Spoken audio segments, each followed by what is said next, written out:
Hello children, இன்னைக்கு exercise 4.4ல sum number 4 பார்க்க போறோம். Measure the angles of the given figures using protractor and identify the type of angle as acute, obtuse, right or straight. So first வந்து நீங்க measure பண்ண சொல்லியிருக்காங்க. பண்ணிட்டு அதுக்கப்புறம் வந்து அது என்ன type of angleன்னு சொல்லணும். acute-ஆ, obtuse-ஆ, right-ஆ, straight angle-ஆ அப்படின்னு 4 விதமான types of angles சொல்லியிருக்காங்க. acute angle-னா 90 டிகிரியை விட கம்மியா இருக்கிறது.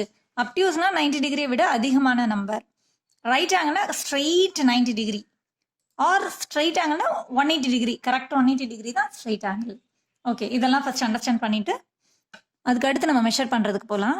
அக்யூட்னா லெஸ் தேன் 90 டிகிரி, 90 டிகிரியை விட கம்மியாக இருக்குது. அப்டியூஸ்னா கிரேட்டர் தேன் 90 டிகிரி.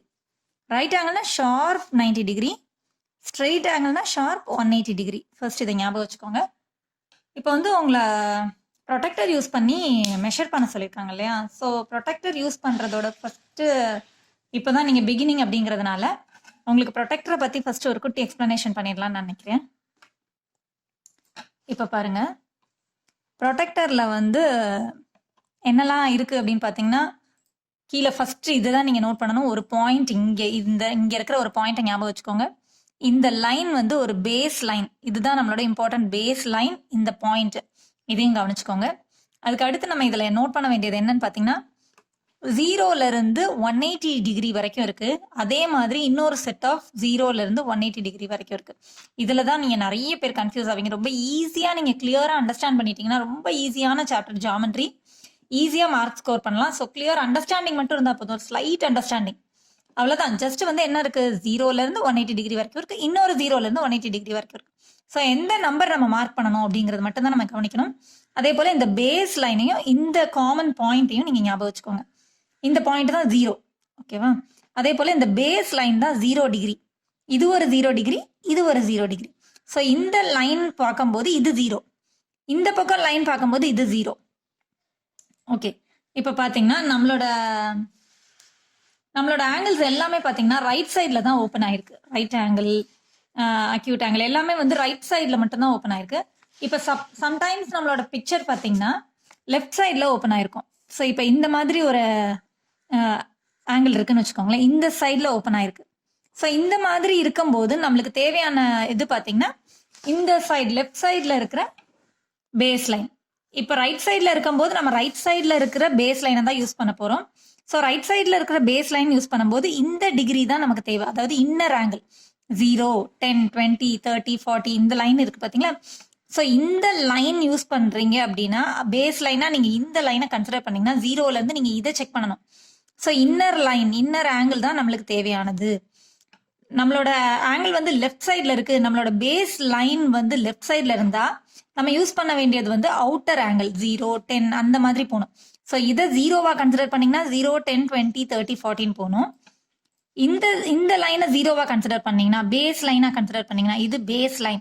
ஸோ இது ஒரு பேஸ் லைன், இது ஒரு பேஸ் லைன். இந்த லைனுக்குரிய ஆங்கிள் வந்து அவுட் சைடில் இருக்கு, இந்த பேஸ் லைனுக்குரிய ஆங்கிள் வந்து இன்சைடில் இருக்கு.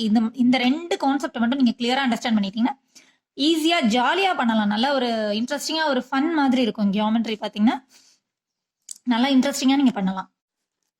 இப்போ எப்படி மெஷர் பண்ணுறதுன்னு பாருங்கள். ஃபர்ஸ்ட்டு வந்து நம்ம எப்படி மெஷர் பண்ணுறதுங்கிறதுக்கு முன்னாடி இந்த ப்ரொடெக்டரை எப்படி அந்த ஆங்கிள் அந்த ஃபிகரில் பிளேஸ் பண்ணணுங்கிறது ரொம்ப ரொம்ப இம்பார்ட்டன்ட். அது எப்படின்னு பாருங்கள், 2 விஷயம் நீங்கள் இந்த இதில் கவனிக்கணும். என்னன்னு பார்த்தீங்கன்னா, நான் சொன்னேன் இல்லையா பேஸ் லைன், அந்த பேஸ் லைனையும் இந்த பாயிண்ட்டையும் நீங்கள் கவனிக்கணும். Base line and the point. So இந்த பாயிண்ட் இதில் நான் சொன்ன பாயிண்ட் பார்த்தீங்களா, இந்த பாயிண்ட்டை இந்த பாயிண்ட்ல பிளேஸ் பண்ணணும் கரெக்டாக. அதனால தான் நம்மளுக்கு இந்த இதுவே பார்த்தீங்கன்னா கிளாஸில் கொடுத்துருப்பாங்க. ஸோ அதுதான் கரெக்டாக நம்மளோட பிக்சரையும் பார்க்க முடியும், இந்த இதையும் பார்க்க முடியும். அதுக்காக தான். அதே போல் இன்னொரு விஷயம் நீங்கள் என்ன பார்க்கணும்னா, இந்த பேஸ் லைனும் இந்த லைனும் கரெக்டாக கோயின்சைட் ஆகணும். இப்போ பாருங்க, நான் வச்சு காமிக்கிறேன் பாருங்க. இந்த பாயிண்ட்டு பேஸ் லைன் ரெண்டையும் கோயின்சைட் பண்ணணும். இந்த பாயிண்ட்டும் அதில் நான் காமிச்ச பாயிண்ட்டும், இந்த பேஸ் லைனும் இந்த பேஸ் லைனும். ஸோ இந்த பேஸ் லைனே மறைக்கிற மாதிரி இருக்கணும், அப்படியே கரெக்டாக கோயின்சைட் ஆகணும். ஸோ இப்போ பார்த்தீங்கன்னா ரெண்டுமே கோயின்சைட் ஆயிருக்கு பார்த்தீங்களா? பாயிண்ட் கோயின்சைட் ஆயிருக்கு, அதோட பேஸ் லைனும் கோயின்சைட் ஆயிருக்கு. இப்போ நீங்க பார்க்க வேண்டியது அடுத்த ரே. அதோட ஒரு ரேவை நம்ம பேஸா கன்சிடர் பண்ணிட்டோம். அதோட அடுத்த ரே வந்து எந்த இடத்துல வந்திருக்கு அப்படின்னு பாத்தீங்கன்னா ஸ்ட்ரெயிட்டா 90 டிகிரி.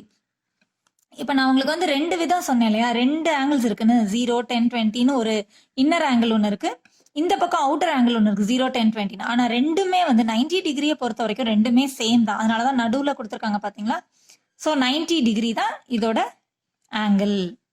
ஒரு ரேவை வந்து பேஸ் லைனா கன்சிடர் பண்ணிட்டு அடுத்த ரே வந்து நம்மளோட எந்த ஆங்கிள் காமிக்குது அப்படின்னு நீங்க பாத்தீங்கன்னா அதுதான் இந்த ஃபிகரோட ஆங்கிள். ஸோ இது வந்து அடுத்த ரே வந்து 90 டிகிரியை ஷார்ப்பா காமிக்கிறதுனால இதோட ஆங்கிள் வந்து 90 டிகிரி.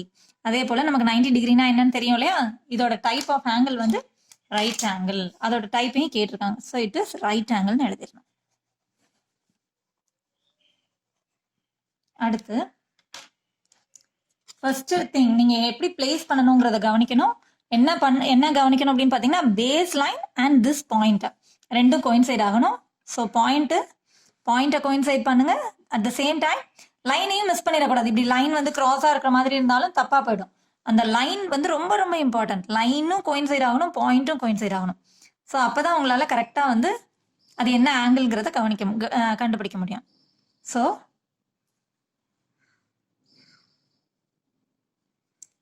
இது பார்த்தீங்கன்னா பாயிண்ட் கரெக்டாக கோயின்சைட் பண்ணணும்.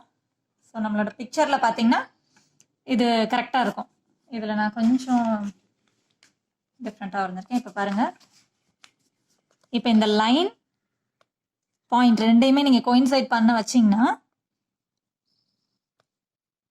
ஓகே. இது எங்கே காமிக்குது அப்படின்னு பார்த்தீங்கன்னா இப்போ இந்த லைன் நீங்கள் செக் பண்ணும்போது இதுதானே பேஸ் லைன். ஸோ 0, 10, 20, 30, 40க்கு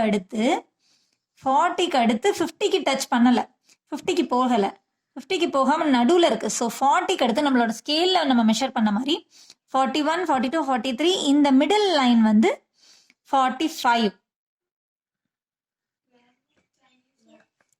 ஸோ இந்த மாதிரி தான் நீங்கள் இந்த 0லேருந்தே செக் பண்ணுங்க என்ன ஆங்கிள் அப்படிங்கிறது. 0, 10, 20, 30, 40, 40க்கும் 50க்கும் நடுவில் இருக்கு. ஸோ 40க்கு அடுத்து 41 இந்த ஒரு லைனையும் நீங்கள் பார்க்கணும். 41, 42, 43, 44, 45 நம்ம ஸ்கேல் மெஷர்மெண்ட் மாதிரியே தான் இதுவும். 45 அதுக்கு அடுத்து 40, 46, 47 இது வந்து இப்போ 47 கிட்ட இருக்கு. ஸோ இதோட ஆங்கிள் வந்து 47 டிகிரி. அண்ட் திஸ் இஸ் 90 விட கம்மியா இருக்கிறதுனால திஸ் இஸ் அக்யூட் ஆங்கிள். அதோட டைப் வந்து அக்யூட் ஆங்கிள். ஓகே, அடுத்து பாருங்க.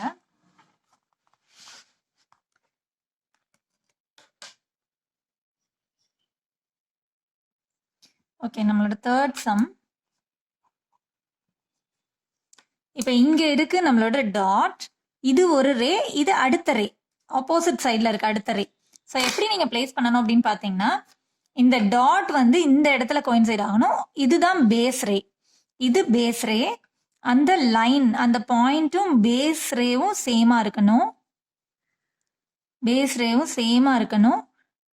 ஸோ அதோட ஆப்போசிட் ரே வந்து எந்த இடத்த காமிக்குது அப்படின்னு பார்த்தீங்கன்னா இந்த 0ல இருந்து இது வந்து 180 டிகிரி. நீங்க இந்த 0வை பார்த்து கன்ஃபியூஸ் ஆயிடாதீங்க.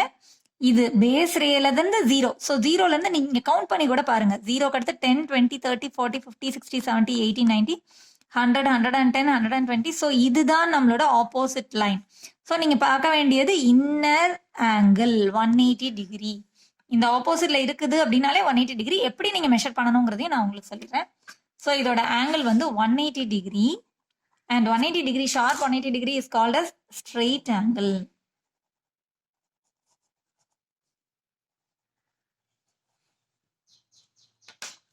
அடுத்து பாத்தீங்கன்னா இதோட ஆங்கிள் மெஷர் பண்ண சொல்லியிருக்காங்க. இதோட பேஸ் ரே, இது ஆங்கிள் ரே. அப்போ பாயிண்ட்டும் லைனும் கோயின்சைட் ஆகணும். லைனும் கரெக்டாக கோயின்சைட் ஆயிருக்கான்னு செக் பண்ணிக்கோங்க, பாயிண்ட்டும் கோயின்சைட் ஆகணும். இப்போ நீங்க செக் பண்ண வேண்டியது அடுத்த ரே எங்க இருக்கு அப்படின்னு. ஸோ இதை பார்க்கும்போது நீங்க எந்த இப்போ இந்த இடத்துல வந்து உங்களுக்கு 80, 70 நிறைய லைன்ஸ் இருக்கு இல்லையா. ஸோ எந்த ரோவை நம்ம செக் பண்ணணும், இன்னர் ஆங்கிளா அவுட்டர் ஆங்கிளா அப்படின்னு பார்த்தீங்கன்னா இது பேஸ் ரே. அப்போ நீங்க பேஸ் ரேல இருந்து 0ன்னு கவுண்ட் பண்ணிக்கோங்களேன், ஈஸியா இருக்கும் உங்களுக்கு. இது பேஸ் ரேனா 0. ஸோ 0ல இருந்து 0, 10, 20 இன்னர் லைனுக்கு வருது. 0, 10, 20, 30, 40, 50, 60, 70, 80, 90, 100க்கு அடுத்து இருக்கு. 100க்கு அடுத்து 101, 102 இந்த மிடில் லைனுக்கு வந்திருக்கு இல்லையா. So 105 degree. இது வந்து எவ்வளோன்னு பார்த்தீங்கன்னா 100க்கு அடுத்து மிடில் லைன். ஸோ 100க்கு அடுத்து 105, 110 வரணும் இல்லையா. ஸோ இது 105 டிகிரி. ஸோ இதோட மெஷர் வந்து 105 degree. and this is 90 degree மேல இருக்கிறதுனால it is obtuse angle.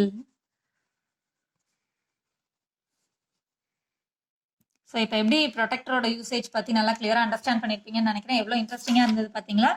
நீங்களும் வீட்டில் நிறைய ஆங்கிள்ஸ் வந்து ட்ரை பண்ணி பாருங்கள். அப்போ தான் வந்து உங்களுக்கு ரொம்ப ஈஸியாக இன்ட்ரெஸ்டிங்காக இருக்கும். கண்டிப்பாக. தேங்க்ஸ் ஃபார் வாட்சிங் சில்ட்ரன். என்னோட அடுத்தடுத்த வீடியோஸை ஃபாலோ பண்ணணும்னா சப்ஸ்கிரைப் பண்ணுங்கள், ஷேர் பண்ணுங்கள், லைக் பண்ணுங்கள்.